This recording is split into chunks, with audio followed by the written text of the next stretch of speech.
Ela era contemporânea do Padre Pio, também tinha fenômenos místicos e também profetizou, recebeu revelações a respeito de acontecimentos para a nossa época. É a bem-aventurada Helena Aiello.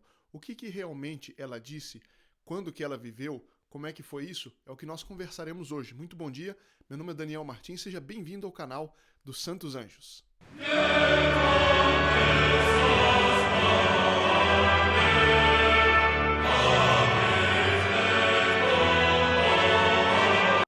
Nós falamos essa semana a respeito de várias revelações, né? E nós terminamos esta semana com revelações que eu recebi de nosso amigo que criou o canal dos Santos Anjos na Itália, o Sr. Samuele Maniscal, que ele me mandou ontem esta matéria que saiu num jornal italiano católico, chama Correspondência Romana, e escrita pelo professor Roberto De Mattei, um grande historiador de grande renome na Itália. E ele escreveu esse artigo, né, e prometeu escrever um segundo a respeito da bem-aventurada Helena Aiello. E eu vou aqui me referir, então, aos documentos citados por ele e ao próprio artigo dele, que é muito bem documentado, muito sério, muito sereno. A beata Helena Aiello, ela viveu praticamente, né, mais ou menos, no período do Padre Pio, e numa região não muito longe do Padre Pio, ali no sul da Itália. E ela recebeu revelações entre 15 de abril de 1938 e 22 de agosto de 1960. Nós vamos ver algumas delas hoje. Eu já tratei há vários meses atrás eu tratei de uma profecia dela a respeito da Rússia e da guerra. Parte disso vai voltar à tona aqui nestas frases, mas não são necessariamente do mesmo dia. Então vamos lá para as revelações. É interessante que ela vai dar um remédio ou enfim, uma prática que nos ajuda a nos preparar e afastar de nós mesmos, ao menos parte do castigo, né, e nos preparar para esses dias. Então vamos lá. O Monsenhor Francesco Spadafora esteve próximo da Beata por mais de 25 anos, assistiu-a em seu leito de morte e dedicou-lhe um livro intitulado Irmã Helena Aiello, uma Santa Freira. Editora Città Nuova, Roma, 1964. Então está aqui uma fonte, Irmã Helena Aiello, uma Santa Freira. O livro está em italiano, não sei se está em português, não achei, mas eu creio que não. Bom, Irmã Helena Aiello, ela nasceu em Montalto Ufugo, na província de Cosenza, em 10 de abril de 1895. Sua vida se confunde com a da congregação religiosa que ela fundou em 1928, com o objetivo de reunir e educar cristamente meninas abandonadas. Então, é fundadora de uma congregação religiosa, as Irmãs Mínimas da Paixão de Nosso Senhor Jesus Cristo. Então, não só ela teve revelações, mas ela teve uma vida ativa de apostolado. Em 2 de janeiro de 1948, 20 anos após sua fundação, a congregação obteve aprovação eclesiástica. Encontrando-se com o Papa Pio XII durante o jubileu de 1950, Irmã Helena perguntou-lhe se ele, o Papa, acreditava que esta obra era segundo o coração da Igreja. O Papa, o Sumo Pontífice, então respondeu: sua obra não terminará porque está fundada na providência. Isso foi o que diz o Papa Pio XII. A irmã Helena Aiello faleceu em Roma em 19 de junho de 1961. João Paulo II a declarou venerável em 22 de janeiro de 91 e Bento XVI a beatificou em 14 de setembro de 2011. Então é uma vida e as obras dela foram estudadas sob o reinado de vários papas e ela foi beatificada por Bento XVI em 2011. O decreto da beatificação recorda que Helena Aiello amava profundamente o Santo Padre e a Igreja. Isso é importante porque ela vai falar a respeito da crise de Roma, como nós veremos. Vocês veem que eu estou indo um pouco rápido, eu não quero dar muita notícia hoje, etc., porque é uma matéria muito interessante, muito densa, e tem várias citações aqui das revelações dela. Então vamos lá. Se eu estiver muito rápido, por favor me diga nos comentários que da próxima vez eu vou um pouco mais devagar. Bom,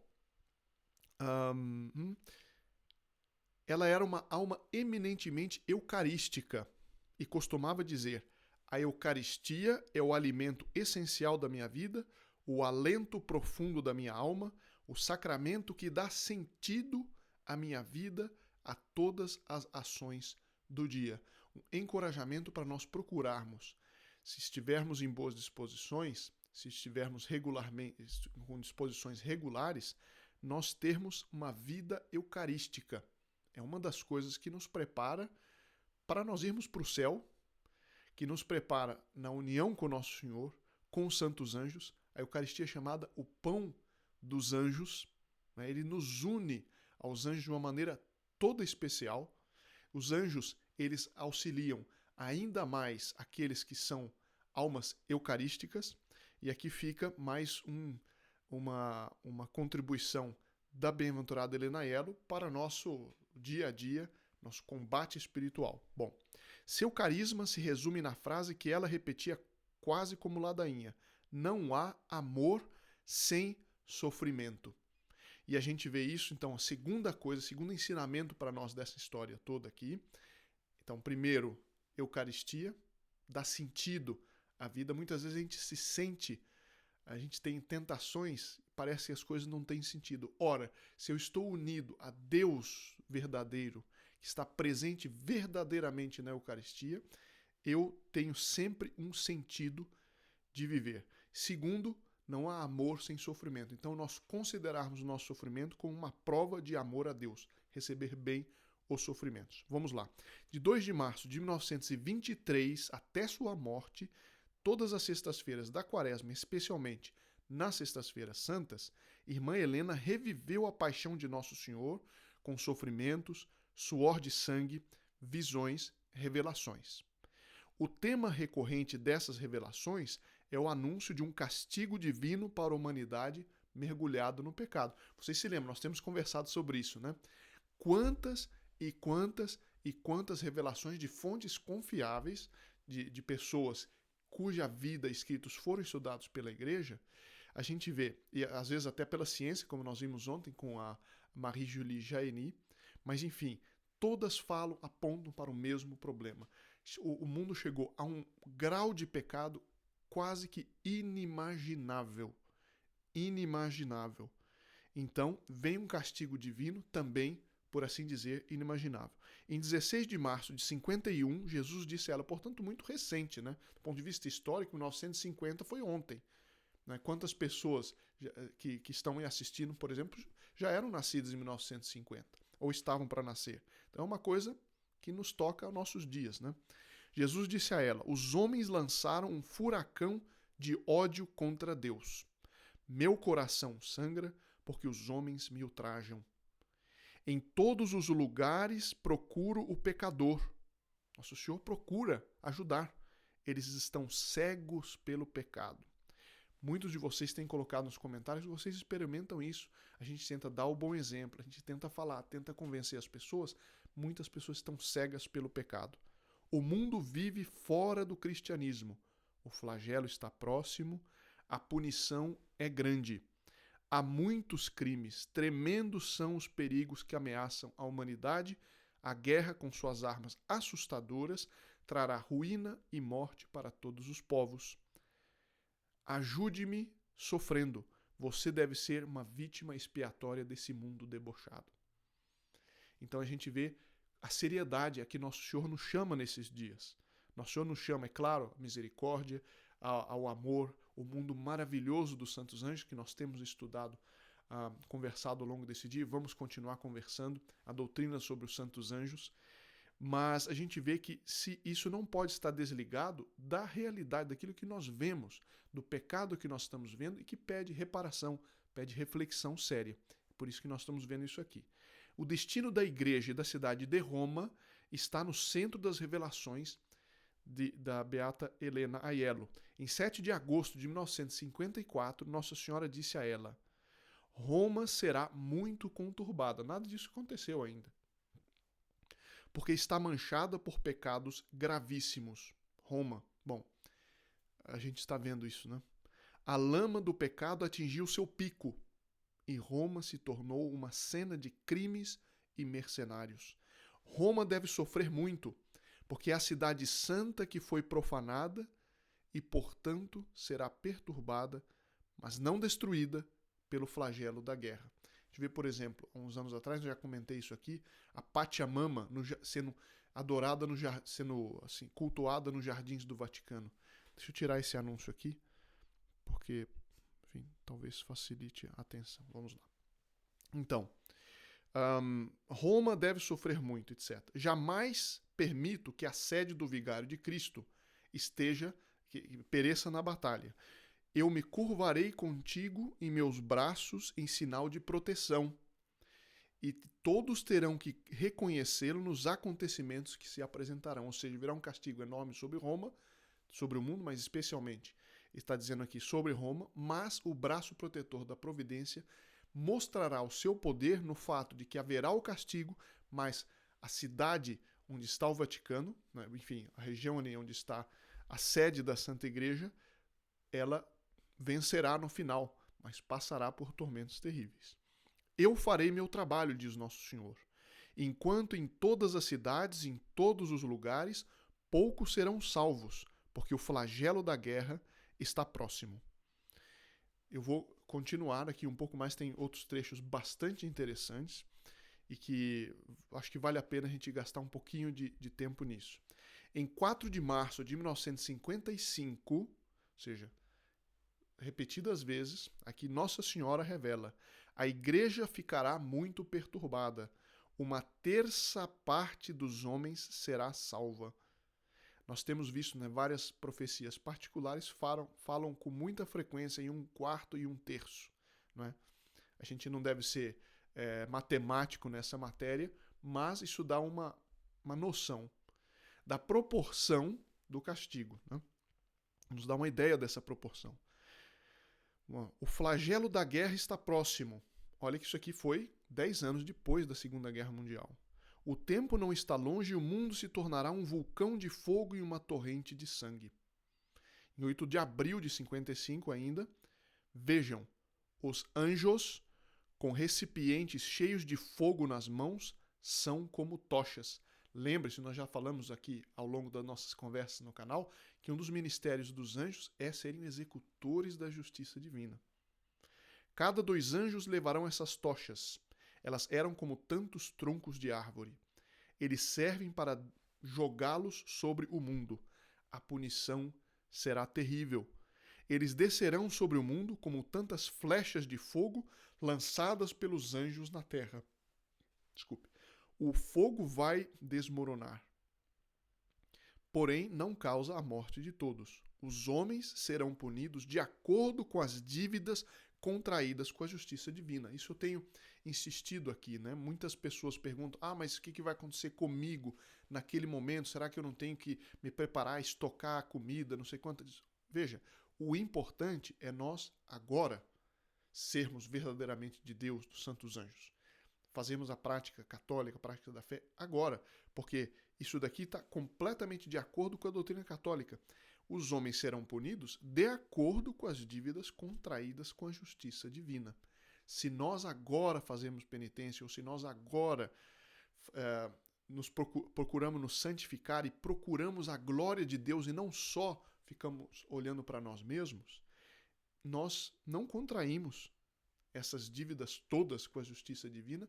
Pelo contrário, nós, com humildade, devemos reconhecer as nossas faltas e irmos fazendo penitência por elas, rezando, sacramento, orações, enfim. Vamos adiante. A relação com a mensagem de Fátima é impressionante, diz o professor Dematei. Em 7 de outubro de 1956, a irmã Helena relata, aspas, a Rússia espalhará seus erros por todo o mundo. Quase que mesmas palavras de Fátima.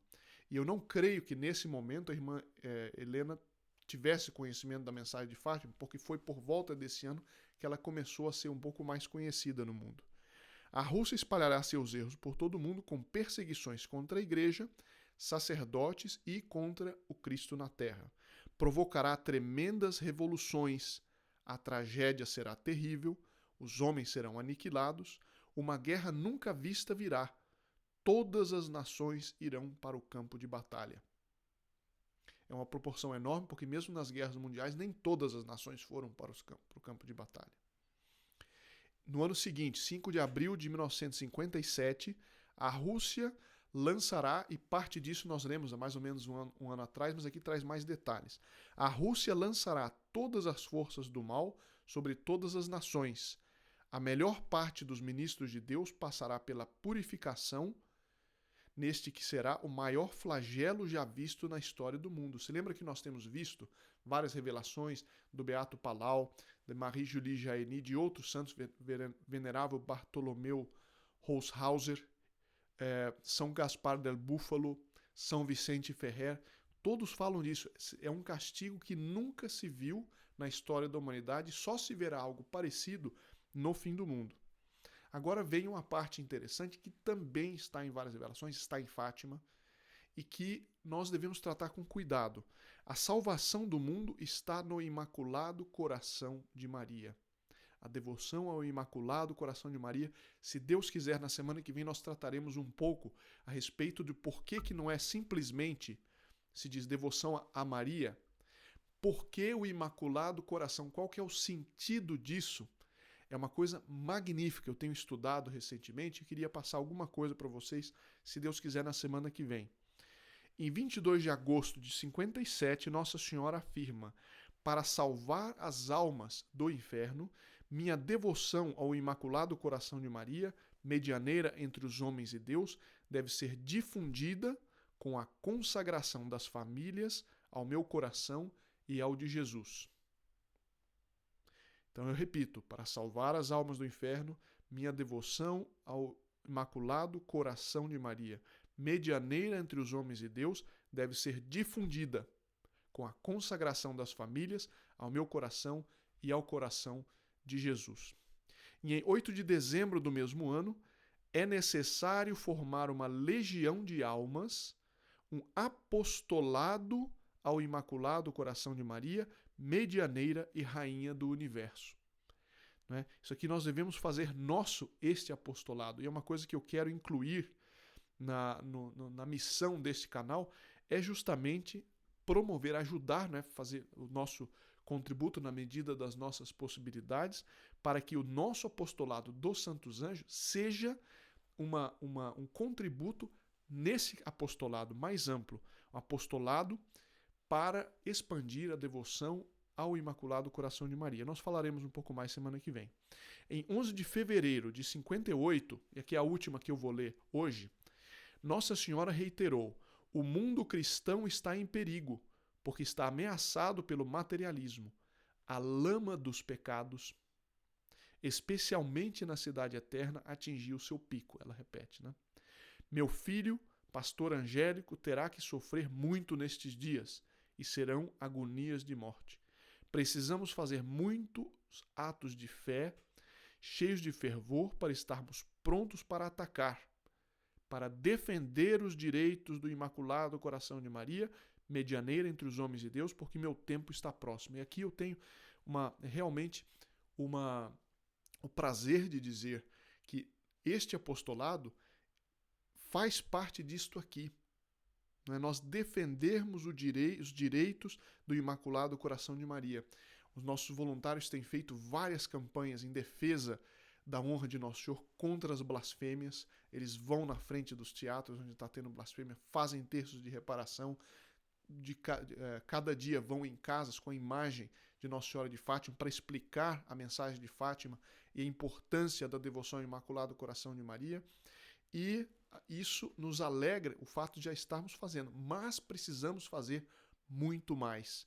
Precisamos fazer muito mais oração, ter a vida mais eucarística, como diz aqui, mais devoção ao Imaculado Coração de Maria, e por isso a importância de nós, né, conversarmos sempre a respeito desses temas. E aqui termina uma observação bem interessante do professor Dematê. Ele diz o seguinte: os céticos dão de ombros, mas a igreja beatificou Helena Aiello, não encontrando nada de repreensível em seus escritos.